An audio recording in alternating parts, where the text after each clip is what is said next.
갈라디아서 3장 4절 보겠습니다. 갈라디아서 3장 4절입니다. 개역성경, 너희가 이같이 많은 괴로움을 헛되이 받았느냐? 과연 헛되냐?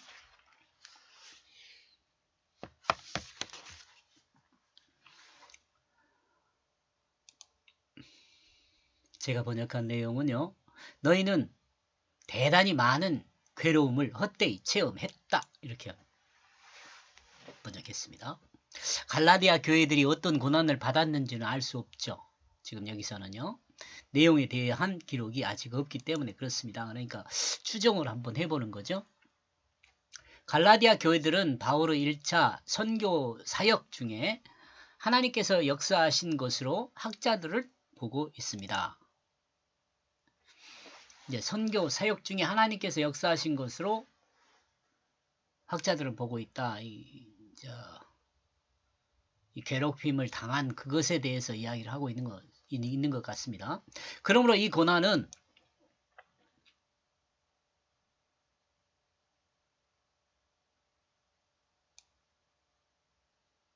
하나님께서 역사했다기보다는 있었던 일로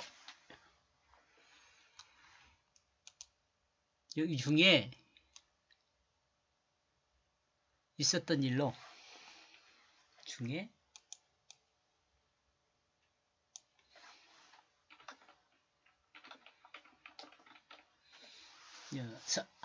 이게 바울 사도의 1차 선교 사역 중에 있었던 일이에요.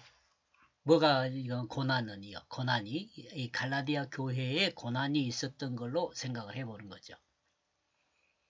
갈라디아 교회는 바울의 1차 선교 사역 중에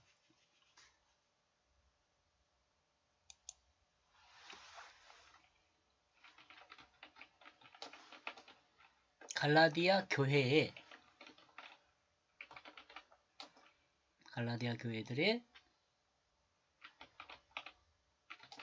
고난이 있었던 것으로 생각을 해볼 수 있습니다.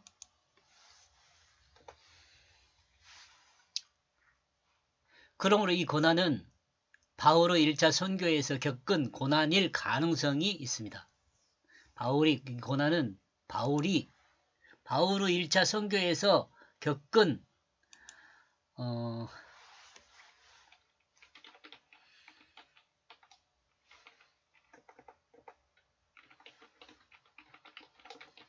갈라디아 교회들의 고난일 가능성이 있습니다.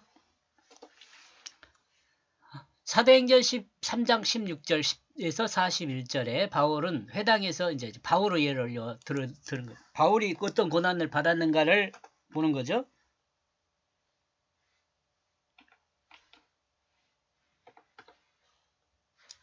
바울이 어떤 고난을 받았는가 보면 바울이 받은 고난과 비슷하게 아마 받지 않았을까 그런 생각을 하는 거죠. 바울은 회당에서 기회를 얻어 복음을 증거하기 시작했습니다. 그리고 다음 주 2주 동안요. 다음 주 안식일에도 이 복음을 증거해 줄 것을 요청을 했죠. 그러므로 많은 사람들이 바울의 증거를 듣고자 하여 모인 것을 보고 유대인들이 시기 질투해가지고 바울의 그 옳고 그름을 따져가지고 논리로 공격, 변박하고 논리로 공격하고 바울을 비난했습니다. 그리고 유대인들은 경건한 부인들과 성내 유력자들을 선동해가지고 바울과 바나바를 쫓아냈어요. 그러므로 바울은 루스드라와 비시디 안디옥으로 이동을 했지요. 그리고 이고니온에서 유대인들이 바울을 돌로 쳤으며 죽은 줄 알고 성 밖에 끌어다가 버렸습니다. 사도행전 14장 19절에 나와 있는 말씀입니다. 바울은 이와 같은 사실을 통하여 갈라디아 교회에 그리스도 복음의 할례와 율법이 그 구원의 도구가 될 수 없다는 것을 가르쳤습니다. 이런 상황에서도 이런 일을 한 사람들이 누구예요? 유대인들이잖아요. 이런 일을 하는 사람들이 유대인들인데 하나님의 구원을 받은 사람이라고 할 수 있겠어요? 이런 일을 하고 있는데 바울하고 똑같죠. 바울이 사울이었을 때 이 교회를 핍박했잖아요. 지금 그 사울과 같은 일들을 유대인들이 하고 있는 거죠. 바울이 복음을 전하는 그곳에. 그러나 유대 거짓 사도들은 구원의 할례와 율법이 추가되어야 한다고 주장을 하죠. 이러므로 바울을 쫓은 자도 있고 유대인들을 쫓는 자도 있었습니다. 본문은 유대인들의 가르침과 바울의 가르침이 충돌하는 것을 말하죠. 갈라디아 교회에서. 바울의 가르침이 그리고 거기 충돌해서 바울의 가르침이 밀리기 시작했습니다. 밀리고 있어요. 설득력을 좀 잃어가고 있다. 그런 말이죠. 이와 같은 과정에서 바울을 따르던 그리스도인들은 많은 핍박을 받게 되었던 것을 말하고 있다고 볼 수 있습니다. 이와 같은 과정에서요. 왜요? 힘이 밀리니까.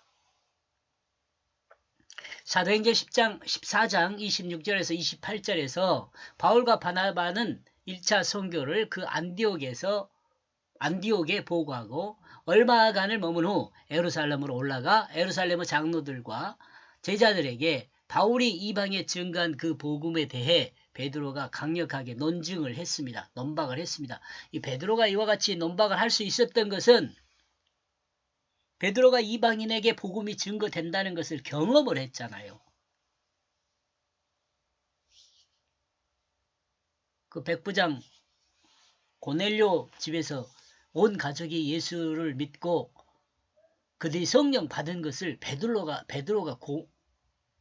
경험을 했어요. 그러니까 이 경험에 의해서 바울이 이방에 증거하는 복음도 당연히 옳은 복음이다 라고 강력하게 논증을 했었습니다. 이러므로 이와 같은 논증이 있기 때문에 그때 당시에 이제 기둥 같은 야고보가 협상안을 제시를 했습니다. 그 협상안은 사도행전 15장 21절에 나와 있는데 그 더러운 것과 음행과 목매어 죽인 것과 피를 멀리하라고 편지에 적어가지고 이 정도를 그 어떤 그리스도인의 규범 이렇게 생각을 하고 전달하는 걸로 했습니다. 근데 사실은 예수를 믿고 마음이 하나님 말씀이 나의 육체를 사용하게 되면 다 이런 거 뭐 큰 의미가 없어요. 결론은 바울이 예루살렘 교회에서 열린 그 총회에서 바울이 이방에 증거한 예수 그리스도 복음이 문제가 없다는 것이 결정됐다고 이야기해요. 확실하다고. 이와 같은 논쟁이 있기까지 갈라디아 교회들은 유대주의적 기독교인들에게 많은 박해를 받았을 것이다. 이렇게 보는 거죠.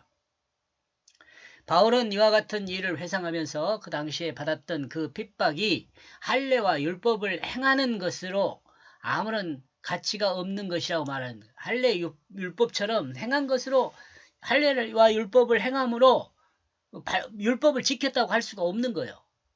율법이 하나님 아버지 앞에 의롭다 인정함을 받는데 아무런 역할도 하지 않는다는 것을 믿음 때문에 고난과 안 있는다는 걸 알고 또 믿음 때문에 고난과 핍박을 받는데 이제와 율법과 할례가 없다 인정을 받았는데 필요하다는 말은 믿음은 전체적인 것에 대해서 부정할 뿐만 아니라 그 핍박이 헛되이 된다는 거죠.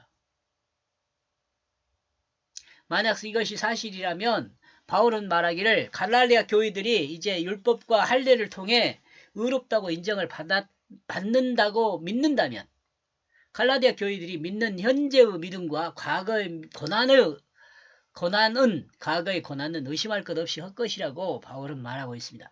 바울이 현재 갈라디아 교회들이 믿는 믿음으로 과거를 헛되게 한 것입니다. 뭐 같은 말 이렇게 써놓으니까 헷갈리는데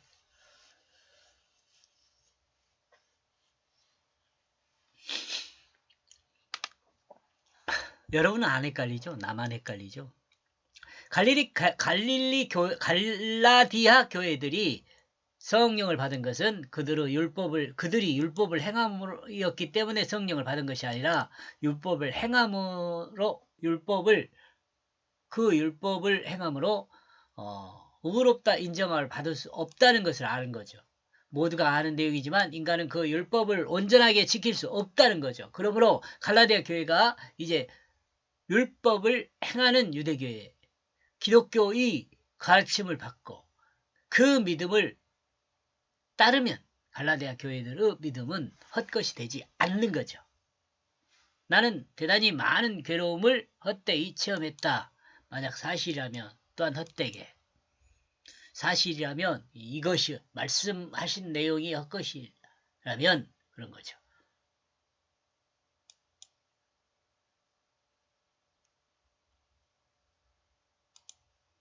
이렇게 해서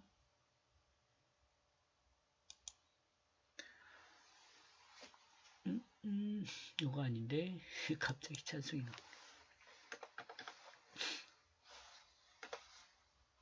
여기까지 보겠습니다. 고맙습니다.